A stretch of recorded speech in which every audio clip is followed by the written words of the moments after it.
మన ప్రభు అయిన యేసుక్రీస్తు నామమున మీ అందరికీ హృదయపూర్వకమైన వందనములు. Praise the lord. మీరందరూ మందిరానికి వచ్చారు, చాలా సంతోషం. నాకంటే ఎక్కువ సంతోషం మీ దేవునికి, నా దేవునికి, మనందరి దేవునికి ఉంది. మందిరానికి వస్తే దేవుడు చాలా సంతోషపడతాడు. హల్లెలూయా చెప్పండి, హల్లెలూయా. ఈ పూట ఒక వాక్యం చదువుకుందాం. సామెతల గ్రంథము 28వ అధ్యాయము. సామెతల గ్రంథము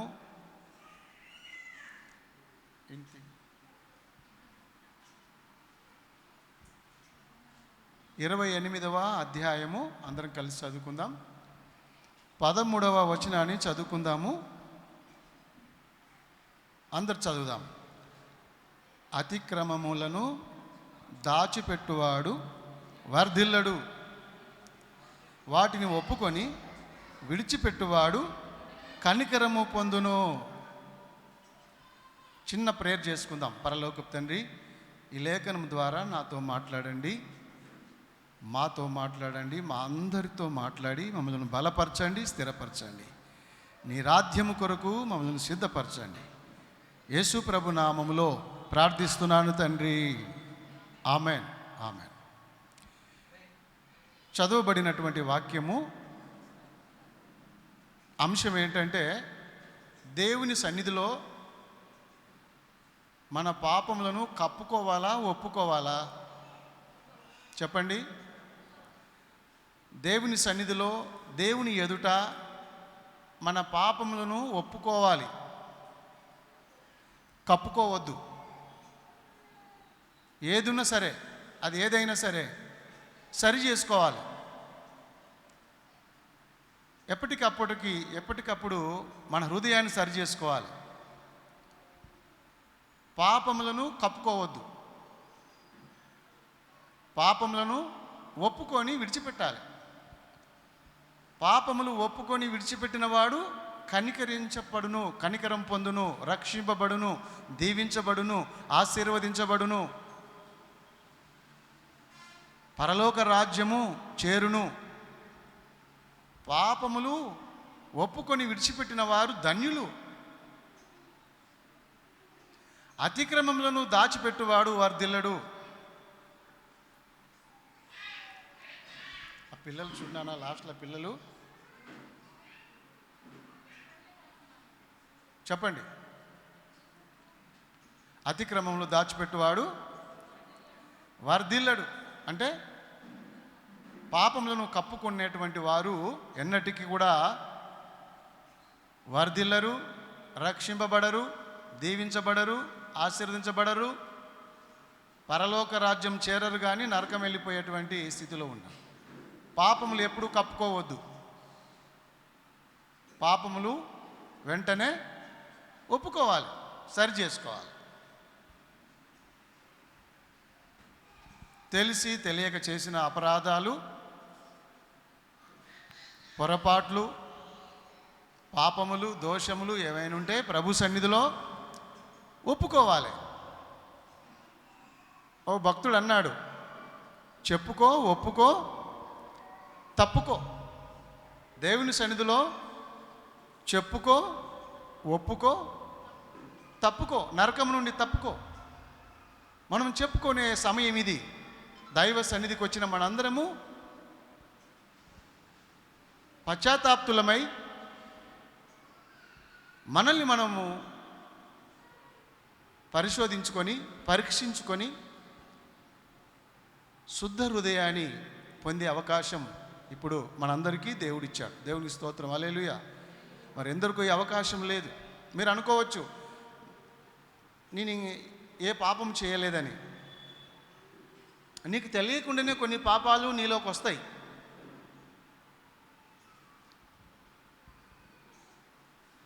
ఇంట్లో స్నానం చేసి బయటకెళ్ళి మళ్ళీ తిరిగి ఇంటికి వచ్చిన ఆ సమయంలోనే మన పైన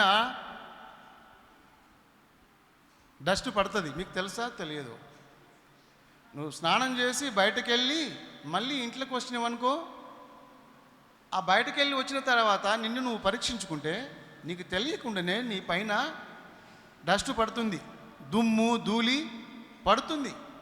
అదేవిధంగా పాపాలు కూడా కొన్నిసార్లు మనకు తెలియకుండానే చూపుల ద్వారానో, ఆలోచనల ద్వారానో, మాటల ద్వారానో, క్రియల ద్వారానో, ప్రవర్తన ద్వారానో కొన్నిసార్లు మనము తెలియకుండానే మనలో పాపము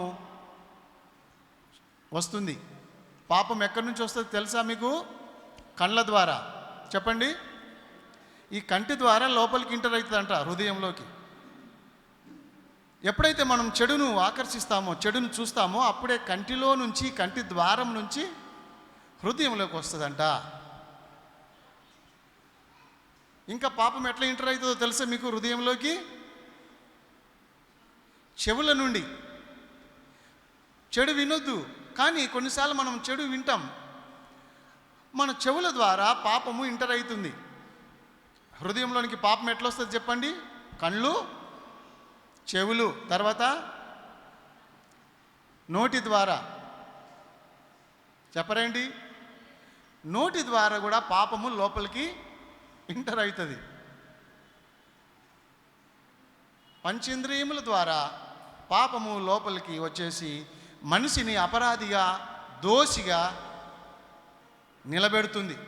కాబట్టి ఇప్పుడు ప్రభు సన్నిధిలో వాటిని మనము ఒప్పుకోవాలి. వాటిని మనము ఒప్పుకొని విడిచిపెట్టాలి. హల్లెలూయా. బైబిల్లో కొంతమందిని చూస్తే పాపాలు కప్పుకున్నారు, కొంతమంది ఏమో ఒప్పుకున్నారు. మనం చూడొచ్చు అక్కడక్కడ. అందరి గురించి చెప్పలేను, కానీ కొంతమందిని గుర్తు చేసుకుందాం. ఇప్పుడు అవ్వాదాం దగ్గరికి వెళ్దాం. అవ్వాదాం దగ్గరికి వెళ్తే వాళ్ళు ఎక్కడ దాక్కున్నారు? చెట్టు చాటున దాక్కున్నారు. ఆదికాండము 3వ అధ్యాయము 8వ వచనం చూసినట్లయితే, దేవుడు చల్లపూట అవ్వాదామును దర్శించడానికి, వాళ్ళతో కలిసి నివసించడానికి, వాళ్ళతో మాట్లాడడానికి దేవుడు వస్తే, దేవుడు స్వరాన్ని విని వీళ్ళు ఎక్కడ దాక్కున్నారు? చెప్పండి, చదవండి. అక్కడ రాయబడింది, ఆదామును భార్యయు తోటలో సంచరించుచుండగా దేవుడైన యెహోవా స్వరమును విని, దేవుడైన యెహోవా ఎదుటికి రాకుండా తోట చెట్ల మధ్యను దావుకొనగా. చాలు చాలు. చెట్ల మధ్యన, చెట్టు చాటున దాగుకొనగా. దాచుకున్నారు.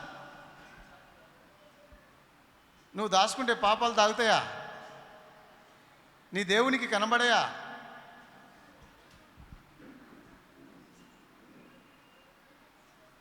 చెట్టు నీ పాపాలు కనబడకుండా చేస్తుందా?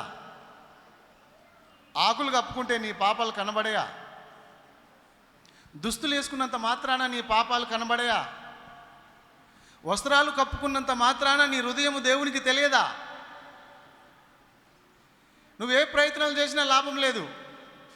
డైరెక్ట్ ప్రభు దగ్గరికి వచ్చి, తప్పయింది ప్రభువా, అపరాధం చేశాను, పొరపాటు చేశాను, పాపం చేశాను, నన్ను దయచేసి క్షమించు, కనికరించని పశ్చాత్తాపడాలి. అంతే తప్ప నువ్వు ఎన్ని కథలు పడినా, పాపం కప్పుకోవడానికి ఎన్ని ప్రయత్నాలు చేసినా అది దేవునికి బట్టబయలు, తేట తెల్లగా కనబడుతుంది. దేవుని కళ్ళకు ఏది కూడా అడ్డు లేదు. చీకటి ఆయన కనులకు చీకటి కాకపోవును. చీకటి వెలుగు ఒకటే రీతిగా దేవుని దృష్టికి కనబడుతున్నాయి. మన కళ్ళకు చీకటి, కానీ దేవుని కళ్ళకు చీకటి లేదు. అందుకనే పాపం చేసిన వారు ఎవరు కూడా తప్పించుకోలేరు. వాటిని ఒప్పుకోవడమే మార్గం, మరొక మార్గము లేదు. ఎవరు కూడా పాపంలో కప్పుకునే ప్రయత్నాలు చేయొద్దు. పాపం మంచిది కాదు. పాపాన్ని కప్పుకొని పెట్టుకోవద్దు. ఎప్పటికప్పుడు తొలగించేసుకోవాలి. పాపం చేయడం సాధ్యమే, మనం మనుషులం కాబట్టి పొరపాట్లు జరుగుతాయి, అపరాధాలు జరుగుతాయి, పాపాలు జరుగుతాయి. వాటిని వెంటనే ఒప్పుకొని విడిచిపెట్టేసి దేవుని దగ్గర దీవెన పొందుకోవాలి. హల్లెలూయా చెప్పండి. దేవునికి స్తోత్రం కలుగునుగాక. అవ్వ ఆదాములు అలా చేయకుండా చెట్టు చాట్లకు దాక్కున్నారు. చివరికి దేవుడు పిలిచాడు, ఆదామా, నేను తినొద్దన్న పండు తిన్నావా ఏంటి అంటే, అవును ప్రభువా, నేను తినలేదు. ఎవరు తిన్నారు మరి? నీవు. దేవునికి ఏళ్ళు చూపిస్తుడు, పోయి దేవుని మీద నిందేస్తుండు ఈయన. నీవు. నేను. అరే, నువ్వు పాపం చేసి నా మీద మోపుతావేమిరా పనికి మళ్ళోడా? కాదు దేవుడా, ప్రభువా, నీవు నాకు ఇచ్చిన చూడు అవ్వను. అవ్వనిస్తే ఆమెనే నాకు తినిపించింది, ఆమె తిన్నది, ఆమె నాకు. దేవుడు స్టన్ అయిపోయాడు. ఒరే పాపాత్ముడా, అవ్వను నీకు నేను సాటి సహాయముగా ఇచ్చానురా, అది ఒక నేరమైందా? నీకు నేను సహాయం చేస్తే అపరాధమైందా? నేను నీకు మేలు చేస్తే కీడయిందా? ఈరోజు అవే జరుగుతున్నాయి. మరి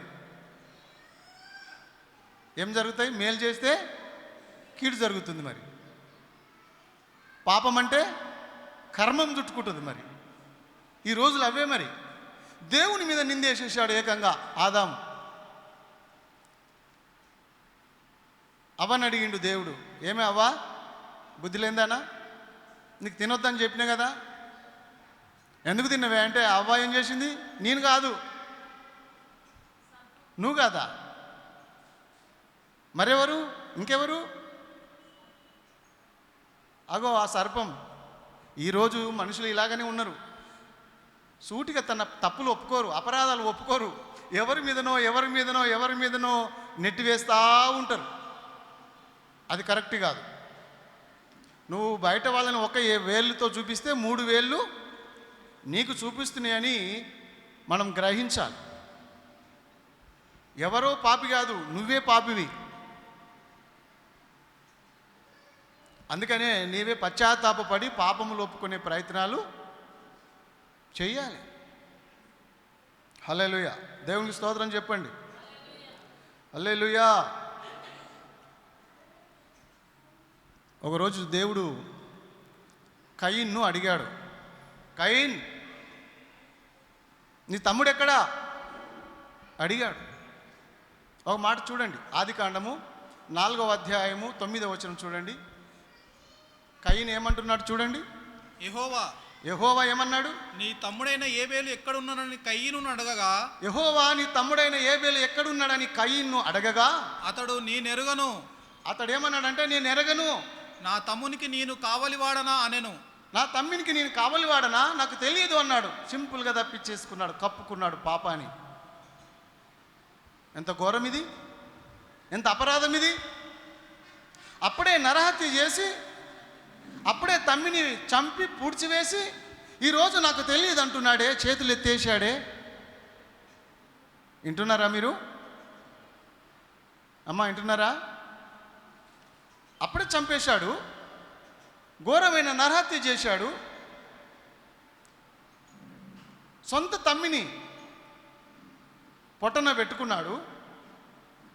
దేవుడు ప్రశ్నిస్తే, దేవుడు అడిగితే నాకు తెలియదు. తెలియదా? మీరు చెప్పండి. ఏమయ్యా, ఏబేలు ఎక్కడున్నాడో కయీనుకు తెలియదా? నోరిప్పండి. ఏమ్మా, ఎవరు చంపిర్రు ఏబేల్ని? ఏమయ్యా, కయీనే చంపాడు కదా. ఆ చంపినోనికి మారు మనసు ఉందా? అసలుకి బుద్ధి ఉందా? సరే, వాడు తప్పు చేసిన వానికి తెలియకపోతే దేవుడు గుర్తు చేస్తున్నాడు. దేవుడు గుర్తు చేస్తున్నాడు. పరిశుద్ధాత్ముడు మన తప్పులను గుర్తు చేసినప్పుడు మనము ఒప్పుకోవాలి. తప్పించుకునే ప్రయత్నాలు చేయొద్దు, తప్పును కప్పుకునే ప్రయత్నాలు చేయొద్దు. నీకు తెలియకపోయినా పరిశుద్ధాత్ముడు నీలో కొన్ని తప్పులను చూపిస్తాడు, ఒప్పిస్తాడు. ఒప్పుకోవాలి, సచ్చినట్టు ఒప్పుకోవాలి. దేవుడు చూపించినా, దేవుడు గుర్తు చేసినా ఈరోజు నాకు తెలియదు అంటున్నాడు దర్జంగా. ఏమంటారు దాన్ని? నిర్భయంగా నాకు తెలియదు అంటున్నాడు దేవునితో. ఈరోజు అట్లాంటి పాపాత్ములు లేరా? పాపాలు చేసి ఎన్ని రోజులు కప్పిపెట్టుకుంటావు నీ హృదయంలో? మూసి పెడితే పాసిపోతుంది, జాగ్రత్త. కుళ్ళిపోతావు, నశించిపోతావు. పాపాన్ని ఎప్పుడు కూడా మనము సపోర్ట్ చేయొద్దు. ఏ చిన్న పాపమైనా తీసి పెరికి పారేయాలి. ఒకవేళ నీ కన్ను పాపం చేస్తే కన్నినే తీసి పారేయమన్నాడు యేసుప్రభు. నీ కంటితో ఒకవేళ మోహపు చూపు ఎవరినైనా చూస్తే ఆ కన్నును త్వరగా పెరికి పారవేయి, నువ్వు రక్షింపబడతావు. లేకపోతే నువ్వు నరకంలో పోతావు అన్నాడు దేవుడు. ఎంత జాగ్రత్తగా మనము ఉండాలో ఈ వాక్యం మనం తెలియజేస్తుంది. ఎప్పుడు కూడా పాపానికి మనము అవకాశాన్ని ఇవ్వద్దు. పాపం మంచిది కాదు. పాపమును పెంచి పోషిస్తారంట కొంతమంది. పాపమును పెంచి పోషిస్తారు. రోజు ఆ పాపానికి ఊరియా, అది ఇంకేంటిది, అది చల్లి దాన్ని పచ్చగా వేయించుకుంటారు కొంతమంది. పాపానికి సపోర్ట్ చేస్తారు. ఎన్నటికీ మంచిది కాదు. పాముకు పాలు పోసి పెంచితేనట చివరికి అది విషము కక్కింది. పాముకు పాలు పోసి పెంచితే పాలు కక్కిందా, విషం కక్కిందా? చెప్పండి. నువ్వు కూడా పాపాన్ని పెంచి పోషిస్తే రేపు నశించిపోతావు. పాపానికి చోటు ఇవ్వద్దు, పాపానికి అంచుకు రానియొద్దు. చెప్పండి దేవునికి స్తోత్రం. హల్లెలూయా. ఒక ఆయన పులి పిల్లని పెంచుకుండట. ముద్దుగుంది కదా పిల్లిలాగా అని పులి పిల్లను పెంచుకుంటే ఆ పులి పెద్దగా అయి చివరికి వాని గొంతు కోరికి రక్తం దాగిందని నేను ఒక బుక్లో చదివాను. పులిని పెంచుకోవద్దు. ఏమంటావు? పాపము పులి కంటే పాము కంటే గొప్పది. విషము కంటే డేంజర్ పాపం.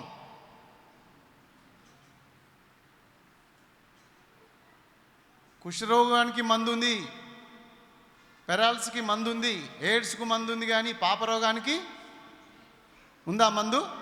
దొరుకుతుందా నీకు ఎక్కడైనా? దొరకది తమ్ముడా, చెల్లె. అది ప్రభు సన్నిధిలోనే నీకు అవకాశం దొరుకుతుంది. ఏ కయీను దేవుడు అడిగితే నాకు తెలియదు అంటాడు. ఏ కయీన్, చదవండి ఆ మాట. దేవుడు ఏమంటాడు? నీ తమ్ముడైన హేబేలు ఎక్కడ ఉన్నాడని కయ్యను అడగగా అతడు నీ నెరుగను, నా తమ్మునికి నేను కావలివాడనా అనెను. అప్పుడు ఆయన, నీవు చేసిన పని ఏమిటి? నీ తమ్ముని రక్తము యొక్క స్వరము నేలలో నుండి నాకు మొరపెట్టుచున్నది. కావున నీ తమ్ముని రక్తము నీ చేతిలో నుండి పుచ్చుకొనుటకు నోరు తెరిచిన ఈ నేల మీద ఉండకుండా నీవు శపింపబడిన వాడవదువు. నువ్వు శపింపబడిన వాడవదువు. నీవు నేలను సేద్యపరచినప్పుడు అది తన సారమును ఇక మీదట నీయదు. నీవు భూమి మీద దిగులు పడుచు దేశ దిమ్మరివై యుందువనెను. చాలు. శపించబడ్డాడు. అందుకనే పాపమును ఎప్పుడు కూడా కప్పిపెట్టుకుంటామో శాపం వస్తుంది. మనం చదువుకున్న వాక్యం అంతే. ఒప్పుకొని విడిచిపెట్టువాడు వర్ధిల్తాడు, కనికరించబడతాడు. కానీ పాపమును కప్పిపెట్టుకున్నవాడు వర్ధిల్లడు, శాపగ్రస్తుడు అవుతాడు ఎప్పుడు కూడా. క్రైస్తవ సమాజమా, దేవుని బిడ్డలారా, పాపం చేయొద్దు. ఒకవేళ పొరపాటున చేస్తే దాన్ని ఒప్పుకొని విడిచిపెట్టాలి. పాపం చేయొద్దు. ఒకవేళ తెలుసో తెలియకనో నువ్వు చేసినట్లయితే దాన్ని ఒప్పుకొని విడిచిపెట్టాలి. కయీను ఏం చేశాడు? ఒప్పుకోలే, తప్పించుకునే ప్రయత్నాలు చేశాడు. నాకు తెలియదు అన్నాడు. దేవుడు అన్నాడు, హేబేలు రక్తం నాకు మొరపెడుతుంది. నువ్వు నా దగ్గర అబద్ధాలు ఆడతావా? దేశ దిమ్మరవగుదువు, శపింపబడిన వాడవగుదువు అని దేవుడు కయీనుతో అన్నాడు. కయీను వెళ్ళిపోయాడు, భయంతో పారిపోయాడు. ఇప్పుడు మనము పాపంలో ఒప్పుకోవాలా, కప్పుకోవాలా? చెప్పండి. ఒప్పుకోవాలి. ఏమంటావు? దేవుని వాక్యంలో రాయబడింది, ఆకాను పాపం దాచాడట. ఎవరు? ఆకాను. చాలామంది పాపాలు దాచుకున్నోళ్ళు. ఆకాను పాపం చేసినందువల్ల చాలా నష్టం జరిగింది. ఇజ్రాయేలులో ఉన్న ప్రజలు చాలామంది యోధులు చనిపోయారు. ఆయి అనే చిన్న గ్రామం, ఆయి అనేటువంటి చిన్న పట్టణాన్ని వాళ్ళు జయించలేకపోయారు. ఎన్నో రాజులను జయించారు. ఎంతోమంది రాజ్యాలను, రాజులను జయిస్తూ వచ్చిన ఈ వీరులు, ఈ యోధులు, ఈ బలశూరులు, ఇశ్రాయేల్లో ఉన్నటువంటి కాలుబలం ఎంతోమంది రాజులను జయిస్తూ, ఎన్నో రాజ్యాలను జయిస్తూ వచ్చిన వీళ్ళు చివరికి ఒక హాయ్ అనేటువంటి చిన్న పట్టణం దగ్గర ఓడిపోయారు. ఓడిపోవడమే కాదు, చనిపోయారు. యెహోషువ గ్రంథం చూడండి ఒకసారి. యెహోషువ గ్రంథము 7వ అధ్యాయము 5వ వచనం చూడండి ఒకసారి. యెహోషువ 7:5 త్వరగా చదవాలి. ఏమైందంటే ఆయి పట్టణాన్ని పట్టుకోలేక ఓడిపోయారు. అప్పుడు ఆయువారు వారిలో 36 మనుషులను హతం చేసిరి.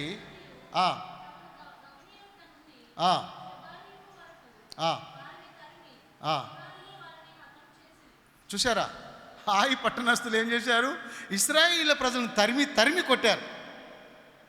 దేవుని ప్రజల్ని, అన్యులు, ఆయి ప్రజలు తరిమి కొట్టారు. ఒక 30 మంది చిల్లర్ని, 36-37 మందిని యోధులను హతం చేశారు. ఏం జరిగింది తెలుసా మీకు? ఈ ఓటమికి కారణం ఏంటి చెప్పండి? ఇశ్రాయేలు ఓడిపోవడానికి, వాళ్ళు ఓటానికి కారణం ఏంటంటే ఆకాను చేసిన పాపము అని రాయబడ్డది. ఒకడు పాపం చేస్తే అందరికి చుట్టుకుంది. మరి అందుకనే జాగ్రత్త పడాలి.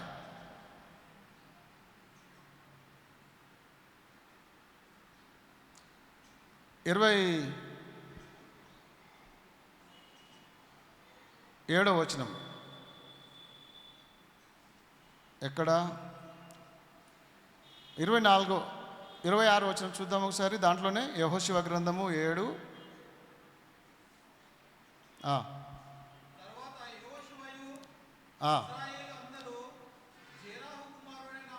26 వచనం చూద్దాం.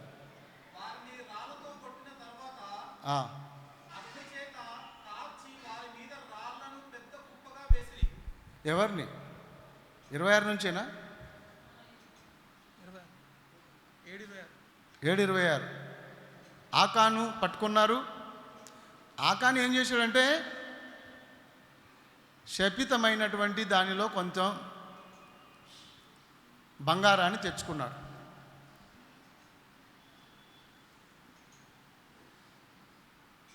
చూడండి ఆ బంగారం ఎంత ఉందో. బంగారం అంటే బంగారం ముక్కు కమ్మి అని రాసి ఉంది కదా. 21లో ఏముంది చూడు.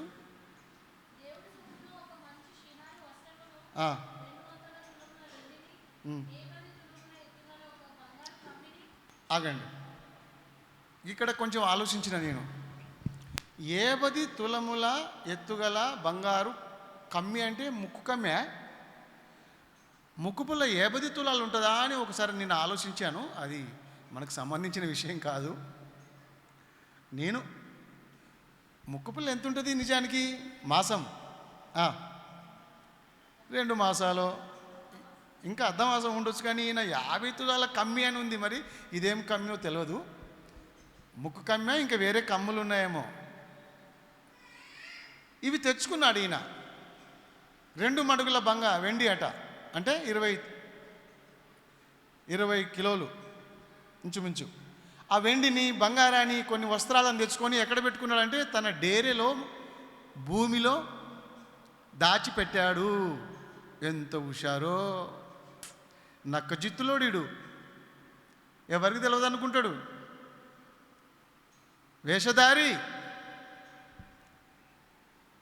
నువ్వు మనుషులను మోసపుచ్చవచ్చు కానీ దేవుని మోసపుస్తావా? మనుషుల భయం లేకపోయినా దేవుని భయం ఉండాలి నీకు. పరలోకం నుండి దేవుడు చూస్తున్నాడు కదా,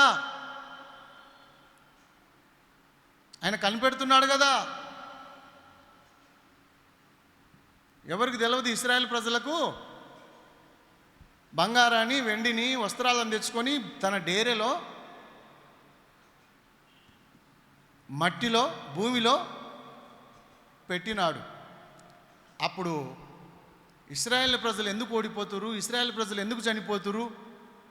చిన్న ఆయి పట్టణం వాళ్ళు వచ్చి ఇశ్రాయేల్ని చంపేశారే, 36 మంది యోధులు చనిపోయారే, ఎవడ్రా ఈ పాపం చేసినాడు, ఎవరి వలన ఈ కీడు వచ్చింది అని పరిశోధన చేసి ఒక్కొక్కరిని ఒక్కొక్క గోత్రాన్ని వాళ్ళు పరిశోధన చేసినప్పుడు ఆకాను వారి గోత్రం దొరికింది. అప్పుడు ఆకాను దొరికిండు, పట్టుకున్నాడు.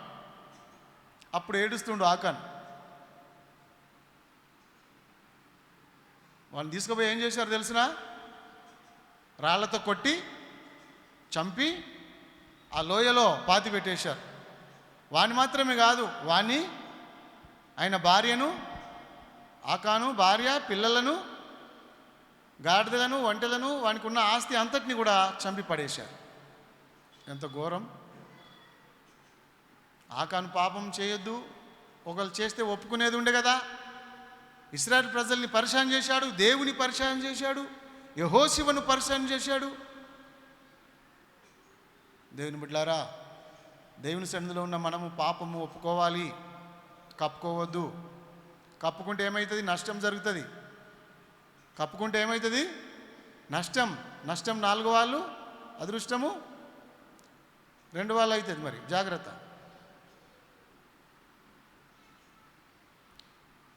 గేహాజీని కూడా చూడొచ్చు మనం. గేహాజీ ఏం చేశాడు? తన యజమానుడు అడిగాడు. ఎవరు అడిగారు? ఎలీషా అడిగాడు. ఎలీషా అనే దైవజనుడు గేహాజీని అడిగాడు, గేహాజీ ఎక్కడ పోయి నువ్వు బిడ్డ అని అడిగాడు. ఇప్పటిదాకా కనబడలేవే, ఏమంటావు? చాలాసేపు నుండి నేను చూస్తున్నా, ఇక్కడ లేవు కదా, ఎక్కడికి వెళ్ళినావంటే ఎక్కడికి వెళ్ళలేదండి, ఇక్కడే ఉన్నా. ఏమన్నాడు చెప్పండి? ఎక్కడికి వెళ్ళలేదు అన్నాడు. అప్పుడు ఎలీషా దైవజనుడు అన్నాడు, పిచ్చోడా, నువ్వు ఎక్కడికి వెళ్ళావో నాకు తెలియదా? చూడండి, రాజుల గ్రంథం, రాజుల 2వ గ్రంథము 5వ అధ్యాయము, రాజుల 2వ గ్రంథము 5వ అధ్యాయము 25వ వచనంలో ఒక మాట చదవండి ఎవరైనా. అతడు లోపలికి పోయి తన యజమానుని ముందర నిలవగా ఎలీషా వానిని చూచి, ఎలీషా అనే దైవజనుడు వానిని చూసి, గేహాజీ నీ వెచ్చట నుండి వచ్చితివని అడిగినందుకు వాడు, నీ దాసుడైన నేను ఎచ్చటికి పోలేదనను. ఆగండి, ఎచ్చటికి నేను పోలేదన్నాడు. అబద్ధం ఆడుతుండు. తాను చేసిన అపరాధాన్ని, పొరపాటుని, ఆ పాపమును దాచిపెడుతున్నాడు, కప్పుకునే ప్రయత్నాలు చేస్తున్నాడు. చెప్పండి అమ్మా బ్రదర్, గేహాజీ ఏం చేశాడు? ఒప్పుకుంటుండా కప్పుకుంటుండా? ఒప్పుకున్నాడా? ఒప్పుకోలే. ఎక్కడికి పోలేదు అన్నాడు. నేను ఇక్కడే ఉన్నా అంటున్నాడు. కానీ ఎక్కడికి పోయిండు? నయోమాను రాజు దగ్గరికి. ఆ రథం వెళ్తుంటే రథం వెంబడి పరిగెత్తి నయోమాన్ని దగ్గరికి వెళ్ళి, నా యజమానుడు వద్దన్నాడు, వస్త్రాలని వెండిని బంగారాన్ని మళ్ళా ఇయ్యమన్నాడు అని చెప్పిండు. ఎలీషానేమో వద్దని పంపిస్తే ఈ గేహాజీ పరిగెత్తుకొని వెళ్ళి ఆ వెండిని, ఆ బంగారాన్ని, ఆ వస్త్రాలను 2 మనుషుల మీద ఎత్తుకొని వచ్చాడంట. అక్కడ రాయబడింది ఎంత వెండి అంటే 4 4 మడుగుల వెండి. ఎంత ఉంది చూడండి అక్కడ, 23 వచ్చిన.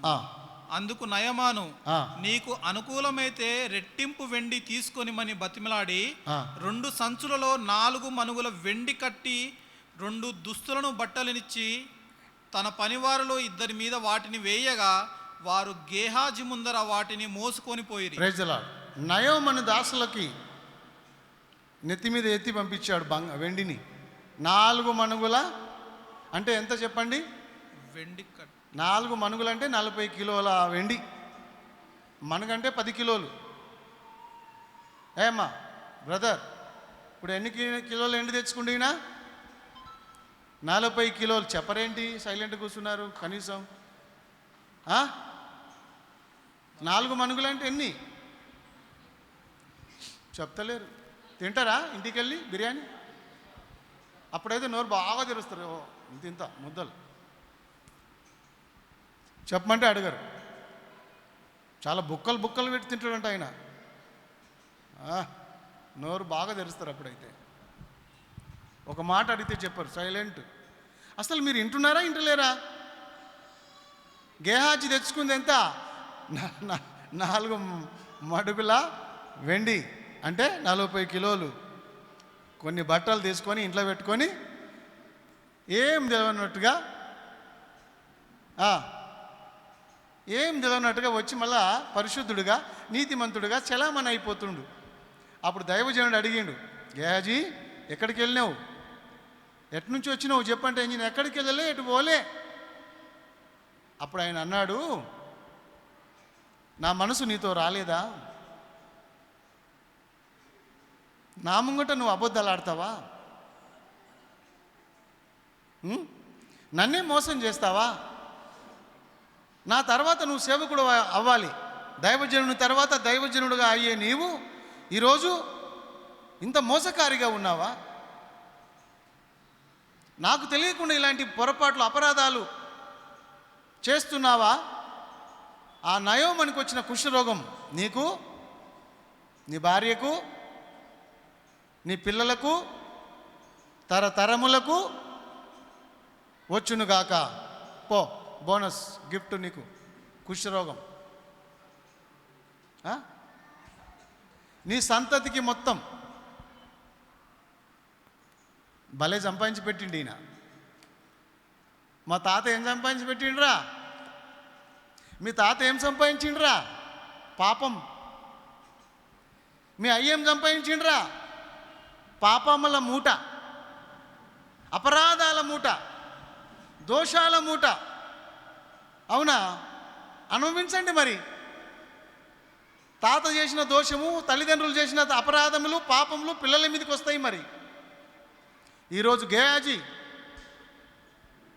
తాను అపరాధాలు చేసి ఒప్పుకునేది ఉండే, కానీ నాకు తెలియదు, నేనేం చేయలేదు, నేను ఎక్కడికి వెళ్ళలేదు అని తప్పుని కప్పిపెట్టుకోవడానికి ప్రయత్నం చేశాడు. కాబట్టి శపించబడ్డాడు. కుష్ఠరోగం పొందుకుంటూ మొత్తం. ఆ కుష్ఠరోగం ఆయనకు వచ్చినా బాగుండే, కానీ పాపము అమాయకురాలు భార్యకు వచ్చే, పిల్లలకు వచ్చే, తరతరాలు సంతతికి వచ్చే. ఇదొకటే బాధ ఉంది నాకు. ఆ పాపం చేసిన వాడు చస్తే బాగుండు, కానీ వీళ్ళందరూ చస్తురు కదా. ఈ శాపం పోవాలంటే యేసయ్య రక్తం దగ్గరికి రావాల్సిందే. ఈ శాపం తొలగిపోవాలంటే నీ పితరుల శాపము, నీ పితరుల పాపము, నీ పితరులు చేసిన దోషము, అపరాధములు తొలగిపోవాలంటే యేసు రక్తమే శరణం. యేసయ్య రక్తముతో మీరు కడగబడితే ఆ పాపములు కొట్టివేయబడతాయి, ఆ శాపం కొట్టివేయబడుతుంది, అపరాధములు, దోషాలు కొట్టివేయబడతాయి. నువ్వు నీతిమంతుడుగా, నీ పిల్లలు నీతిమంతులుగా మీరు వర్ధిల్తారు. స్తోత్రం చెప్పండి. హల్లెలూయా. గేహాజీ పాపము కప్పుకున్నాడు. హల్లెలూయా. Praise the Lord. దేవునికి స్తోత్రం కలుగును గాక. హల్లెలూయా.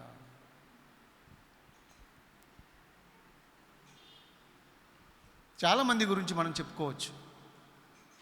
ఇంకొక ఆయన పాపము కప్పుకోవడానికి ప్రయత్నం చేసిండు. ఎవరాలు చెప్పండి? ఏమంటావు? కయ్యను కప్పుకునే, గేహాజీ కప్పుకునే, అబాదములు కప్పుకునే ప్రయత్నాలు చేసిరి. ఆ కాను కప్పుకునే ప్రయత్నం చేసే ఇంకా ఉన్నారు చాలామంది ఉన్నారు బైబిల్లో. అందరి గురించి చెప్పాలంటే టైం లేదు కాబట్టి నేను ముగిస్తాను. కాబట్టి అననీయ సపిర ఏం చేశారు? పేతురు భక్తితో అబద్ధాలు ఆడారు. ఇంతకే అమ్మిరా అననీయ? భూమి ఇంతకే అమ్మారా? ఇంతే డబ్బులు వచ్చినాయా అని అడిగిండు.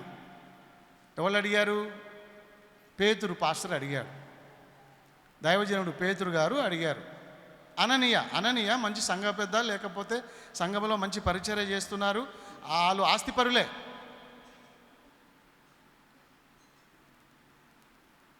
అడిగితే అననీయ అన్నాడు, ఇంతకే అమ్మినం పాస్టర్ గారు అని అబద్ధం చెప్పాడు. అంటే మీకు ఎట్లా చెప్పాలి? ఇది 1,00,000 రూపాయలకు అమ్మిరు అనుకో, 50,000కే అమ్మినామన్నాడు ఆయన. 1,00,000 రూపాయలకి అమ్మితే ఎంత చెప్పిండు? 50,000కే అమ్మినా అన్నాడు. 50,000 కొట్టేసిండు, దాచిపెట్టుకోండు. అరే దేవుని పరిచర్య ఇది. దేవుని పరిచర్య కొరకు ఈ భూమి అమ్మమన్నా. భూమి పరిచర్యకు ఎన్నో డబ్బులు అవసరం ఉన్నాయి, ఖర్చు ఉంది, ఎంతో ఖర్చు అవసరం ఉంది. పరిచర్య అంటే ఉత్తగైద్దా? ఎన్నో ఉన్నాయి, పనికరాలు కొనవలసినవి ఎన్నో ఉన్నాయి. నీకు నమ్మకస్తుడవు కదా అని నీకు అప్పగిస్తే నువ్వు ఇంతే అంటున్నావేంటి? నిజంగా ఇంతేనా? నిజంగా అంతే పాస్టర్ గారు. అబద్ధం ఆడడానికి కూడా ధైర్యం కావాలి. కొంతమంది అబద్ధాలు ఎట్లా ఆడతారంటే, అబద్ధాన్ని నిజముగా నిజాన్ని అబద్ధముగా చేసేవాళ్ళు చాలామంది ఉన్నారు. చూడండి, అపొస్తలుల కార్యాలు 5వ అధ్యాయము. అపొస్తలుల కార్యములు ఎక్కడది? 5:11 చూడన్నా. సంఘమంతటికిను ఈ సంగతులు వినిన వారందరికీ భయము కలిగెను. 5 మొదటి నుంచి చదువు ఒకసారి. అనానీయ అను ఒక మనుషుడు తన భార్య అయిన సపిరాతో ఏకమై పొలమమ్మెను. భార్య ఎరుకనే వాడు దాని వెలలో కొంత దాచుకొని కొంత తెచ్చి అపోస్తుల పాదముల యొద్ద పెట్టెను. కొంచెం దాచుకొని కొంచెం తెచ్చాను. అప్పుడు పేతురు అంటున్నాడు, అననీయ, నీ భూమి వెలలో కొంత దాచుకొని పరిశుద్ధాత్మను మోసపుచ్చుటకు సాతాను ఎందుకు నీ హృదయమును ప్రేరేపించను? అది నీ యొద్దనున్నప్పుడు నీదే కదా. అమ్మిన పింబట అది నీ వశమై ఉండలేదా? ఎందుకు ఈ సంగతి నీ హృదయంలో ఉద్దేశించుకొనుచున్నావు? నీవు మనుషులతో కాదు దేవునితోనే అబద్ధమాడితివని వానితో చెప్పెను. మనుషులతో కాదు, నువ్వు దేవుని సేవకునితో అబద్ధమాడితివని వానితో చెప్పాను. అనానీయ ఈ మాటలు వినుచునే పడి ప్రాణము విడువగా. చూసారా? అనానీయ వెంటనే చక్కెర వచ్చేసి, బీప్ వచ్చేసి, హార్ట్ అటాక్ వచ్చిందో ఏమైందో కానీ కుప్పగూలిపోయాడు. వెంటనే ఆ మాట వింటూ పడిపోయి ప్రాణం విడిచిపెట్టాడు. ప్రాణం పోయేదా కూడా కొంతమందికి తెలియదు. అబద్ధాన్ని పట్టుకొని పాకలాడుతూ ఉంటారు. వింటున్నారా? ఇంతే అమ్మినా అన్నాడు. మరి తను చేసిన తప్పుని, అపరాధాన్ని కప్పిపెట్టుకుంటుండు. అందుకే అంశం ఏంటంటే, పాపాలను అపరాధాలను కప్పుకోక ఒప్పుకోవాలి. పాపము కప్పుకొనక ఒప్పుకోవాలి. అది చిన్నదైనా పెద్దదైనా దేవుని సన్నిధిలో ఒప్పుకొని విడిచిపెట్టేసేయాలి. ఎవరు చూస్తలేరులే అనుకోవద్దు. అందరూ తెలుసు. సూది ముళ్ళ కడితే దాగుతుందా? పాపం ఎన్నటికీ దాగదు. నీళ్ళని మూట కడతావా? చెప్పండి, కట్టలేము. అది ఏ రోజో బయట పడుతుంది.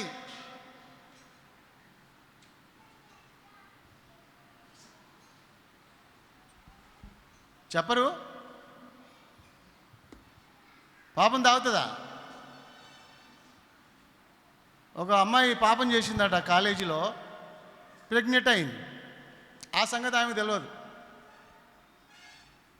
1 నెల అయింది, 2 నెలలు అయింది, 3 నెలలు అయింది, కడుపు పెద్దగా అయింది. దాగుతుందా? ఏమంటారు?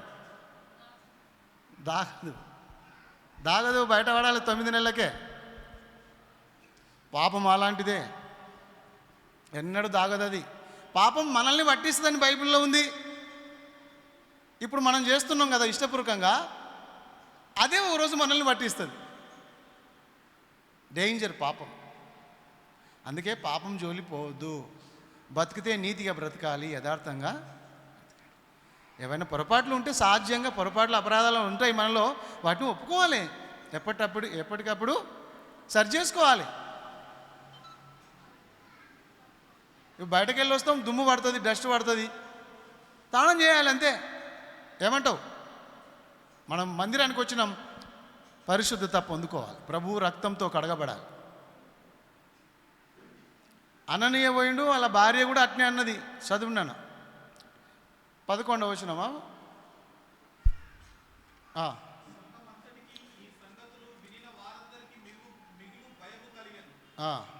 ప్రజల మధ్య అనేకమైన సూచక క్రియలు మహాత్కార్యం. అదిగా భార్య 5వ వచనమా? 5వ వచనమా? 7వ వచనం. 7వ వచనం. ఇంచుమించు 3 గంటల సేపటికి వాని భార్య జరిగినది ఎరుగక లోపలికి వచ్చాను. అప్పుడు పేతురు, మీరు ఈ భూమిని ఇంతకే అమ్మితిరా?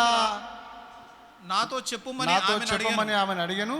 అందుకు ఆమె అవును అవును ఇంతకే అని చెప్పాను. ఇసుడు ఈమె కూడా అబద్ధాలు నేర్చుకుంది. సేమ్ భర్త అబద్ధాలన్నీ ఆమెకు వచ్చేసినాయి. భర్తనే అబద్ధికుడు అంటే భార్య అబద్ధికురాలే, పిల్లలు అబద్ధికులే. ఏమంటావు? ఏమ్మా వీడు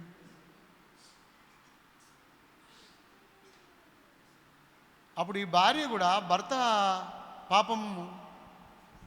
భర్త పాపం చేస్తే పోనీ కనీసం భార్యనన్నా ఖండించాలి, బుద్ధి చెప్పాలి, సరి చేసుకోవాలి. భర్త తప్పు చేస్తే భార్య సరి చేసుకోవాలి, భార్య తప్పు చేస్తే భర్తనన్నా దాన్ని సరి చేసుకోవాలి. కానీ వీళ్ళిద్దరు ఏకమై పరిశుద్ధాత్మని దేవునికే విరోధముగా నిలబడ్డారు, అబద్ధాలు ఆడారు, తను చేసిన తప్పుని కప్పుకోవడానికి ప్రయత్నాలు చేశారు. కానీ ఏం జరిగింది? ఏమేమన్నా బతికిందా? బట్ట కట్టిందా? ఏమైంది చూడండి, చచ్చిపోయి కూసుంది. వెంటనే ఆమె అతని పాదముల యొద్ద పడి ప్రాణము విడిచెను. చూసారా? ఈమెమన్నా బతికి బట్ట కట్టిందా? వర్దిల్లిరా, బాగుపడరా? ఆ బోధాలు పాపాలను కప్పి పెట్టుకుంటే నువ్వు ఎన్నడు బాగుపడతావు నాయనా? దయచేసి దానిని మనము రోషంతో ఏ చిన్న పాపమైనా తీసి పడేయాలి. అబద్ధానికి మనం దూరంగా ఉండాలి, అన్యాయానికి మనం దూరంగా ఉండాలి, పాపానికి మనం దూరంగా ఉండాలి, అపరాధాలకు మనం దూరంగా ఉండాలి. దేవునికి అయిష్టమైనది ఏదైనా ఉన్నదో వాటన్నిటిని మనము అసహించుకోవాలి, త్రోసివేయాలి. వాటిని అత్తుకోవద్దు, పాపాలను అత్తుకోవద్దు. ఈ భార్య కూడా చచ్చి కూర్చుంది. పేతురు అన్నాడు, ఈమెను కూడా తీసుకుపోయి అలా ఆలబెట్టండి అన్నాడు. తీసుకుపోయి అలా ఆలబెట్టేసారు. భర్తని బంధపెట్టిన దాంట్లోనే ఈమెను పెట్టేసారు. ఎందుకు చెప్పండి? పాపములు కప్పుకుంటే ముప్పు నీకే కాదు, నీ భార్యకు, నీ పిల్లలకు, నీ తరతరాలకు, గేహాజీ సంతానమంతా తరతరాలు. ఇప్పుడు ఆదాము సంతానమంతా తరతరాలు ఎట్లా పాపంలో పుడుతుర్రో పెరుగుతుర్రో ఇంతే క్రీస్తు సంతానముగా మనం మారిపోవాలి. హల్లెలూయా. కడపటి ఆదాము మన యేసు ప్రభు, ఆయన సంతానంలోనికి రావాలి. ఆయన రక్తంతో కడగబడి నీతిమంతులంగా మార్చబడి ఆయన సంతానంలోనికి రావాలి. నీ కొడుకు ఏమని చెప్పవా? నువ్వు వదిలిపెట్టేస్తే ఎట్లా?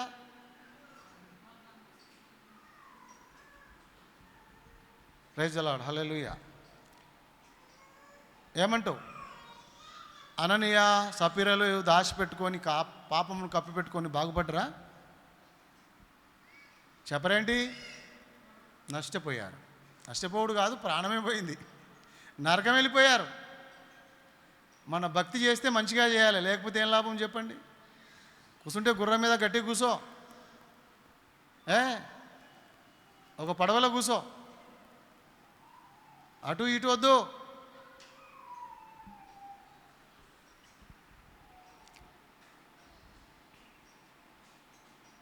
అననీయ సపిరలు పాపం కప్పిపెట్టుకొని ఒప్పుకోక దైవ సేవకుని ముంగట అబద్ధాలాడి దేవుని పరిశుద్ధాత్మను మోసం చేసి చచ్చిపోయారు.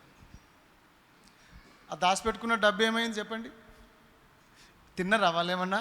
అనుభవించిరా? ఆ పాపం సొమ్ము అనుభవించిరా? చెప్పండి. ఎట్లా వచ్చిందో అట్లా అత్తగారింటికి తల్లిగారింటికి పోతుంది. అందుకనే మనము లాజర్ లాగా బీద వాళ్ళమైనా సరే కానీ ఎప్పుడు కూడా తప్పట అడుగులు వేయొద్దు.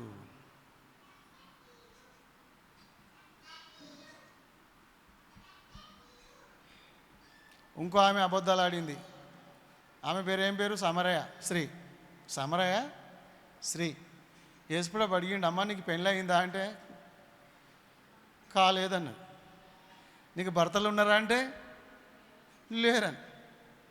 యేసుప్రభు అన్నాడు, లేదమ్మా, నీకు 5 భర్తలు ఉండిరి, ఇప్పుడు ఒకడు ఉన్నాడు అన్నాడా లేదా? ఆమె తప్పించుకోవడానికి ప్రయత్నాలు చేసింది. ఈ మనుషులు ఏందో ఏమో కానీ తప్పు చేస్తారు, తప్పించుకునే ప్రయత్నాలు చేస్తారు, తప్పు చేస్తారు, తప్పించుకునే ప్రయత్నాలు చేస్తారు. దయ్యము, ఈ దయ్యం బుద్ధులు ఇవి. అరే తప్పు చేస్తే సాధ్యమేరా బాబు, మట్టి మనుషులం కాబట్టి తప్పు చేస్తాం, కానీ దాన్ని ఒప్పుకోవాలి, వెంటనే దాన్ని ఒప్పుకొని విడిచిపెట్టాలి. తప్పులు జరగడము సహజమే సమాజంలో, కాబట్టి వాటిని ఒప్పుకోవాలి, గుర్తించాలి కదా, ఇది తప్పని ఒప్పుకోవాలి కదా. ఏమంటావు? ఇది కరెక్ట్ కాదు, వెంటనే దాన్ని సరి చేసుకోవాలి కదా. నేను ఓ రోజు బస్సులో పోతున్నా, బస్సులో ఎక్కిన, బస్సు ఎక్కితే బస్సు నిండా ప్రజలు ఉన్నారు. ఒక 3 కూర్చునే సీట్లో లాస్ట్కు ప్లేస్ ఉంది. అక్కడ వెళ్తుంటే నా కాలు ఆయనకు తాకింది, నా కాలు ఆయన కాలుకు తలిగింది. నేను ఆ అడవిలో మర్చిపోయినా, తెలుసుకోలే, పోయి కూర్చున్నాక ఒక 5 నిమిషాలు అయింది, 10 నిమిషాలు అయింది. ఆ కాలు ఎవరికైతే తాకిందో ఆయన నన్ను చూస్తూ ఉండు, నేను గ్రహిస్తలేను, అది నాకు తెలుస్తలేదు. ఆంధ్రలో ఇది, ఇక్కడ కాదు.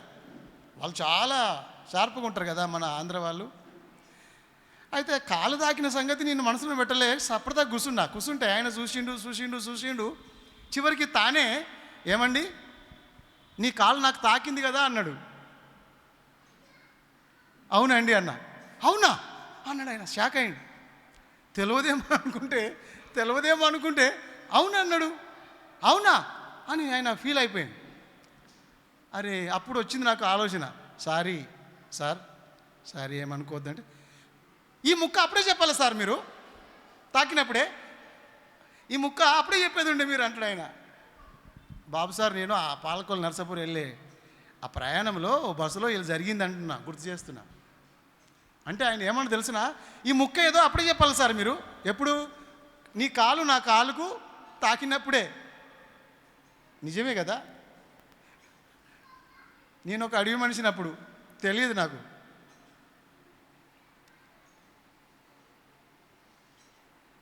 ఎప్పుడైతే అపరాధాలు చేస్తామో అప్పుడే ఒప్పుకోవాలి, లేట్ చేయొద్దు. ఏమంటావు? ఈ సమరాయ స్త్రీ అడిగితే ఏం చెప్పిందమ్మా? నాకు భర్తలే. నిజమేనా మరి ఆమె చెప్పింది? యేసుప్రభుకు తెలుసు ఆమె భర్తలు ఎంతమందో. యేసుప్రభుకు తెలుసు ఎంతమంది పురుషుల్ని ఈమె మెయింటెనెన్స్ చేసింది చెప్పండి. 5 6. అబ్బో, చాలామంది ఉన్నారు ఇలాంటి వాళ్ళు సమాజంలో. మరి ఈరోజు ఆటోలే మొగలను చంపుతురు అటా అయింది, నేను కూడా చూస్తున్నా. అవును, పెళ్ళాలు భర్తలను చంపుతుర్రు, భార్యలు భర్తలను చంపుతున్నారు. అప్పుడేమో భర్తలు భార్యలను చంపుతురు, కానీ ఇప్పుడు అప్డేట్ అయింది జరా లోకం. ఇప్పుడు భార్యలే భర్తలను చంపేస్తారు. జాగ్రత్త, మీరు తినే అన్నంలో విషం పెడతారేమో. మరి వాళ్ళు చంపాలనుకుంటే ఎట్లైనా చంపుతారా బాబు, నువ్వు జాగ్రత్తగా ఉండరా నాయన. వాళ్ళు చంపదలుచుకుంటే ఎట్లయినా నిన్ను చంపేస్తారు. అందుకనే వాళ్ళతో మంచిగా ఉండడం మంచిది. ఒకటి తిట్టినా వాడండి ఏం కాదు, కానీ మరి ఈ రోజులు అట్లున్నాయి. మరి మన గవర్నమెంటు పోలీస్ స్టేషన్ వాళ్ళు, మన గవర్నమెంట్ సర్కారు కూడా వాళ్ళకే సహకరిస్తుంది. మరి జాగ్రత్త. ముందు సీట్లు వాళ్ళే, ముందు ప్రిఫరెన్స్ వాళ్ళకే, అన్నీ కూడా ఈ ఆడపిల్లలకే.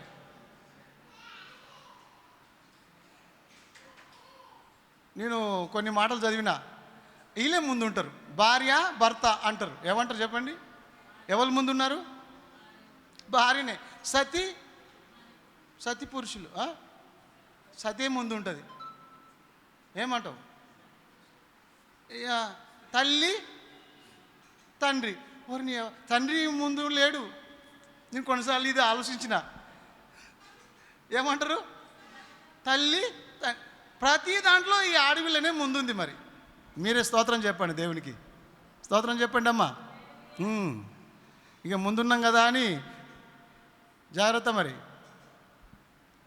ఈ సమరయ స్త్రీతో దేవుడే అన్నాడు, అమ్మ నువ్వు చెప్పకపోయినా నేను చెప్తున్నా, నీ బతుకు ఇలాంటిది, మారుమనసు వందు బిడ్డ, ఎందుకు కప్పిపెట్టుకుంటావు?